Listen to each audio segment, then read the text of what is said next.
తెలంగాణలో రెండవ అత్యంత జనాభా కలిగినటువంటి మాల సామాజిక వర్గానికి 5% రిజర్వేషన్ ఇచ్చి 22వ రోస్టర్ ఇవ్వడం వల్ల మేము అన్ని కులాల కన్నా అభివృద్ధి చెందినటువంటి వాళ్ళుగా చేసిన రేవంత్ రెడ్డి ప్రభుత్వానికి వ్యతిరేకంగా ఈరోజు జూబ్లీ హిల్స్ ఎలక్షన్ జరగబోతా ఉన్నాయి. ఈ జూబ్లీ హిల్స్ ఎలక్షన్లో తెలంగాణ రాష్ట్ర మాల సంఘాల జేఏసీ మా ప్రజాస్వామికమైన డిమాండ్ ఈ 58 కులాలకు రిజర్వేషన్లు కావాలని, ముఖ్యంగా గ్రూప్ 3లో ఉన్నటువంటి మాల సామాజిక వర్గానికి రిజర్వేషన్ ని దూరం చేసినటువంటి ఈ కాంగ్రెస్ ప్రభుత్వాన్ని, రేవంత్ రెడ్డి ప్రభుత్వాన్ని వ్యతిరేకంగా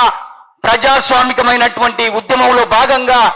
ఓటు అనేటువంటిది చాలా క్రియాశీలకమైన పాత్ర పోషించింది అనే విషయం మీకు తెలుసు. బాబాసాహెబ్ అంబేద్కర్ యొక్క ఆలోచన విధానంతో ఉన్న మేము జూబ్లీ సెలక్షన్ లో దాదాపుగా